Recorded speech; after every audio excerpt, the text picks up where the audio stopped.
Known for its juicy hamburgers, Carl's Jr. has turned up the heat in recent years, making a name for itself by enticing Americans with some racy television commercials featuring famous names from Paris Hilton to Kim Kardashian. Joining us right now is the man behind the steamy hot ads, CKE CEO Andy Puzder. Andy, good to see you. Thanks so much for joining us. Good to be here, Maria. Thank you. I really want to talk to you about what's going on in the business, what you're seeing out there, $15 minimum wage. But before all of that, I know sex sells, but I mean, wow. Are you seeing a reaction to these commercials of all these gorgeous women? I mean, is it really making people want cheeseburgers? Well, I'll tell you, when we introduced the burgers a week or two before the ads run so that people in the restaurants can get familiar with how to make them and customer reactions. And when we run the ads, sales go up. If sales didn't go up when we ran the ads, we'd stop running them. So they definitely have a positive impact on sales. There you go. There you go, guys. Well, I'm going to give those working. ads 2 thumbs up. I love them. I know Steve loves the ads. Well, we've been enjoying them all morning, actually, because we've been teasing this segment. Andy, how's business going? Tell us about the consumer today and what you're seeing out there, largely speaking, from the economic landscape. The sales are good.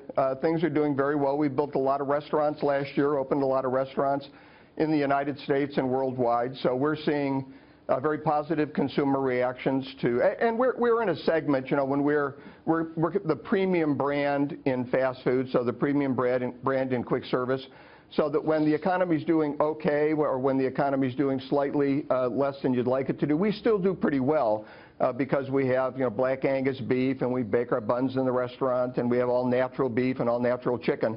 So people can come to us as opposed to going to higher price brands when the economy isn't so good. So, but things seem to be doing very well for us. And Andy, how do you react as a company, because you're obviously in the fast food restaurant industry, how do you react to the higher minimum wage that's talked about in California and New York, and many other states are talking about the same thing, $12 or $15 an hour? Yeah, and it's not just talked about. New York and California both passed bills to gradually raise the minimum wage in the next couple of years, Andy. Yeah, we have very few restaurants in New York, but we have a lot of restaurants in California. Right. But we're about 92% franchise, so our franchisees absorb a lot of that. The problem with the minimum wage, it does hurt our segment in particular because we have a lot of, we find jobs for a lot of working class people, lower wage jobs, and give people an opportunity to get into the workforce and get on the ladder of opportunity. So it does cause people to reduce those jobs. You do have job cuts.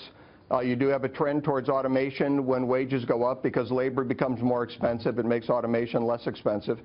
And you have marginal businesses that are barely profitable, whether they're restaurants or clothing stores or Walmarts.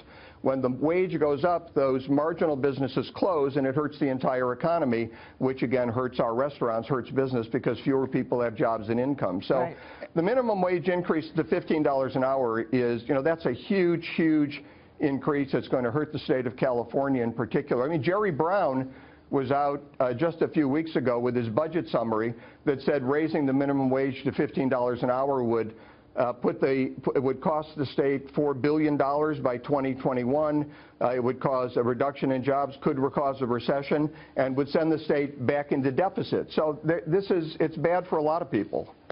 Andy, real quickly, it's David Avella. You announced a month ago that CKE is going to move their headquarters from California to Tennessee. What led to that decision? We've got right now 3 offices. We have 2 in California, 1 in St. Louis, and I wanted to consolidate those offices. As we become more highly franchised, we really don't need the 3 different offices. So we're going to close our office in Santa Barbara, California. We're going to close our office in St. Louis, open in Nashville, consolidate those offices there. But we'll keep our office in Anaheim, California, and so we'll still have a lot of. We aren't closing any restaurants in California. But isn't it more? I think the idea was to consolidate. What David was getting at isn't it also about taxes? I mean, we see, you know, companies leaving high tax states in droves, even individuals. David Tepper, the hedge fund manager, leaving New Jersey, and now New Jersey officials are saying it's going to actually impact the state coffers because New Jersey relies on personal income taxes, 40% of their revenue. Yeah, let me make one thing clear. The restaurants pay taxes on where they are. So as far as the company's not going to get any tax advantage by moving to Tennessee. The individual officers of the company, the individual employees, will get an advantage by moving to Tennessee because Tennessee has a 0 state income tax, and For high-income individuals in California, it's about 13%. So there definitely is a tax advantage to individuals by moving, but it doesn't really help the company very much. Andy, great to have you on the program this morning. Thanks so much. Great Hope you to can be come here, back Maria. when we've got Thank some more you. time. Andy Puzder joining us there. We'll be right back.